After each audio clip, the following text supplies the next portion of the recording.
오전에 2014년에 서면 의견서를 내긴 냈고 내용은 잘 기억은 나지 않지만 대한민국 정부 입장에서 국익을 대변하는 내용이었다고 하셨습니다. 맞죠? 네, 그렇습니다. 그럼 확인해 보도록 하겠습니다.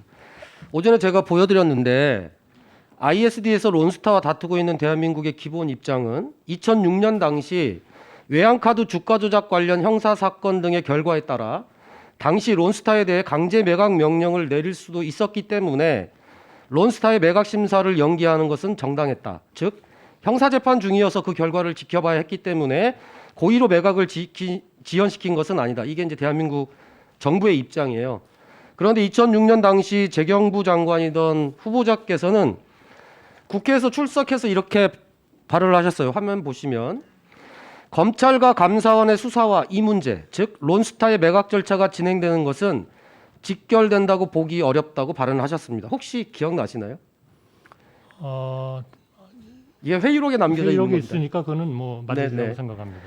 대한민국 정부의 기본 입장은 형사소송 결과를 지켜봐야 한다는 입장이었는데 후보자는 국회에서 형사소송 결과와 매각 절차 진행은 직접 연결되기 어렵다고 완전 반대되는 주장을 하셨어요. 근데 이건 누가 봐도 대한민국 정부의 주장과 배치된다고 저는 보여지는데 후보자님은 어떻게 생각하십니까? 답변 드릴까요? 그래서 이제 아까 그 이해식 의원님 말씀하신 것에 대한 답변과 유사한 건데요. 제가 그 진술서를 2번을 냈습니다. 진술서 2번 내셨는데 진술 낸 것 중에 하나에 제가 뭐라고 했냐면 외국 자본이라는 이유만으로 승인에 장애가 될 수 있는 위법 행위가 발견되더라도 법과 원칙에 대한 판단 없이 무조건 매각을 승인했어야 된다는 의미는 아닙니다. 외국 투자자들은 국내 기업과 마찬가지로 법을 따라야 할 것입니다. 저는 끊임없이 그 외국 그 커뮤니티에 보낸 메시지는 우리의 조세 협약과 우리의 국내법과 알겠습니다. 원칙과 이걸 따라야 된다는 것을 끊임없이 반복했던 겁니다. 그런데 론스타는 지금도 당시 형사 소송 중이긴 했지만 그걸로 자신들의 매각 승인을 연기한 것을 매우 부당한 처사라고 계속적으로 주장을 하고 있는 거죠. 근데 우리는 또 아니라고 그러고 있는 거니까요. 오전에 이해식 의원님 질의에 한국은 너무 국수적이었다는 발언은 기자들하고 사석에서 한 대화였기 때문에 론스타가 가져다 쓴 것이다 이렇게 말씀하셨잖아요. 저는 국회에서 다시 후보자가 공식 발언했던 것을 살펴보도록 하겠습니다. 2006년 4월 7일 날 국회 재정경제위원회 회의록을 보면 론스타에 대한 여러 가지 이야기가 되었는데 론스타에 대해서 과세할 수 있느냐는 여러 의원님들의 질문에 후보자께서는 과세할 수도 있고 안 할 수도 있다 이런 식으로 모호하게 답변을 해요. 이에 대해서 여러 의원님들이 정확히 얘기해라, 할 수 있다는 것이냐 없다는 것이냐 이런 식으로 계속 묻거든요. 심지어 이 위원장이었던 박정근 위원장이 굉장히 이례적으로 후보자가 애매하게 답변하는 것을 문제 삼고 있는 게 회의록에 다 나와 있습니다. 다음 화면 보시면요. 2013년 론스타 측이 자기들의 주장을 담아서 ISD 중재재판부에 제출한 준비 서면 자료 중에 일부인데 보셨을 거라고 생각합니다. 여기 화면 보시면 맨 하단에 대한민국 재정경제부 장관 한덕수는 세금을 부과할 수 있을지 없을지 예측하기 어렵다고 이야기했다라고 하는 것이 론스타의 주장입니다. 즉 자신들에게 세금도 부과할 수 있는지 없는지 모르는 능력 없는 정부가 국민 정서와 같은 비논리적 근거로 자신들의 정당한 매각을 가로막았고 이로 인해 손해를 봤다. 그래서 5조 원의 손실을 청구한다. 이런 주장인 거죠. 이런 주장들이 활용하고 있는데 것에 후보자의 지금 발언들이 계속 이용되고 있는 거잖아요. 그것이 후보자의 의도와 상관없다고 하더라도 이렇게 론스타가 과거 후보자가 국회에 와서 부총리 겸 재정부 장관이었던 자격으로 얘기했던 얘기들이 지금 활용되고 있는 부분에 대해서는 일정 정도 책임감을 느끼셔야 되는 거 아니겠습니까? 답변 드려도 되겠습니까? 바로 그것 때문에 론스타가 제가 얘기한 것들을 전혀 곡해를 해가지고 활용하고 있기 때문에 제가 의견서에서 다시 한번 명백히 밝혔습니다. 밝힌 건 뭐냐 하면 대한민국이 왜 과세를 할 수 있느냐 없느냐에 대해서 저 같은 발언을 했느냐. 첫째로 아직 2006년 그 단계에는 론스타에 대한 매각이 본격화되지 못했습니다.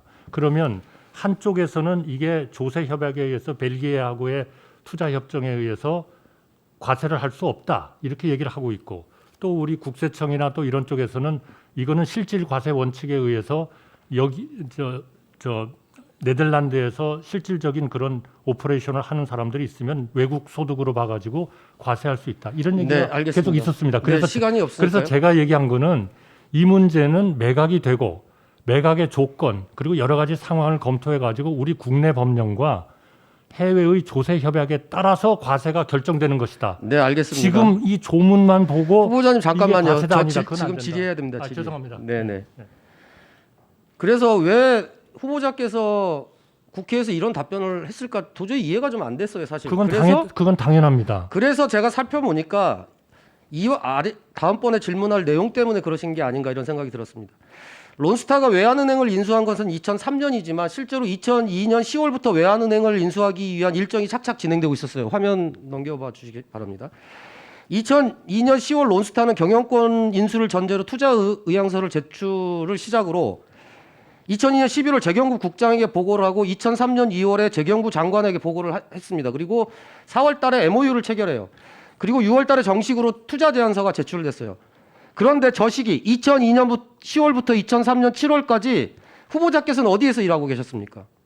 바로 김현장에서 고문으로 근무하고 계셨잖아요. 맞습니까?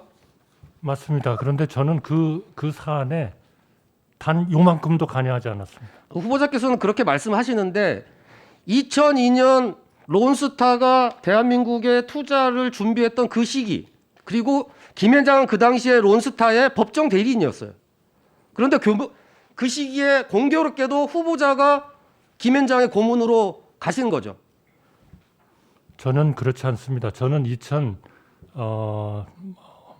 2002년 11월 달에 김현장에 갔다가 3년 7월 달에. 2003년 7월 달에 떠났습니다. 네, 그러니까 바로 그 떠나시고 나서 바로 15일 날. 그러니까 제가 2007년 청문회에서도 말씀드렸습니다만 저는 론스타 케이스에 관여한 바가 없습니다. 만약 제가 관여를 했다면 그 다음에 있었던 감사원, 감사, 검찰 수사 이런 데서 저를 소환했을 겁니다. 단 한 번도 소환한 적이 없습니다. 국민들께서는 이렇게 생각하실 수밖에 없는 거죠. 딱 9개월 동안 근무하는 기간 동안에 론스타 국내 진출이 착착 진행됐어요. 그것도 정상적인 절차가 아니라 우회적인 방법으로 진행이 됐고 결국 감사원 감사를 통해서 관련 공직자들이 징계를 받았습니다. 후보자께서는 관계가 없으시다고 얘기하시는데 실제 관련된 공직자들하고의 관계를 놓고 보면 충분히 후보자가 관련이 없다 이렇게 얘기할 수 없을 것 같습니다. 이제 2003년 당시 김현장에서 무슨 일이 있는지를 사실은 이제 증명을 하셔야 되는 시간인데 오늘 강력하게 아니시라고 지금 얘기를 하셨으니까 내일 증인도 나오고 여러 가지 관련된 질의들을 제가 추가적으로 할 텐데요. 실제적으로 김현장에서 2000년도에 고문료로 1억 5천만 원을 받으셨어요. 4년 4개월 동안 최근에 일하신 14억에 맞먹는 고문료를 단 9개월 동안 활동했던 고문료로 받으신 거예요. 이런 부분에 대해서도 해당 관련된 자료들이 분명하게 제출되어야 된다고 생각합니다.